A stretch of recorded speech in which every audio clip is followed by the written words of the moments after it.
Stock market కుప్పకూలిందా? 7 రోజుల rally తర్వాత ఇప్పుడు మార్కెట్లో భారీ పతనం.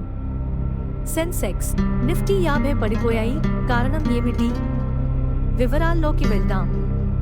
2025 మార్చి 26 భారత స్టాక్ మార్కెట్లలో భారీ అమ్మకాల ఒత్తిడి కనిపించింది.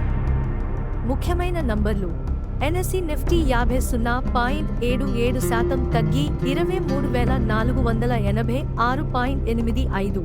బీఎస్ఈ సెన్సెక్స్ 0.93% పడిపోయి 77,288.5. హెచ్డిఎఫ్సి బ్యాంక్, రిలయన్స్ వంటి పెద్ద స్టాక్స్ కూడా నష్టపోయాయి.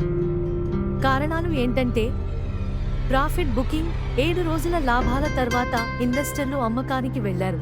యుఎస్ టారిఫ్ భయం, అమెరికా కొత్త పన్నులు విధించబోతుందా? మార్కెట్ సరిదిద్దడం. దీర్ఘకాలిక పెట్టుబడిదారులకు ఇది సాధారణం. పెద్ద నష్టాలు రాకుండా ఉండాలి అంటే పొదుపుగా ట్రేడ్ చేయండి. మార్కెట్ వేగంగా పుంజుకుంటుందా? మీ అభిప్రాయం కామెంట్ చేయండి. ఈ వార్తలు వచ్చిన మూలం రాటర్స్ లైవ్ మిట్.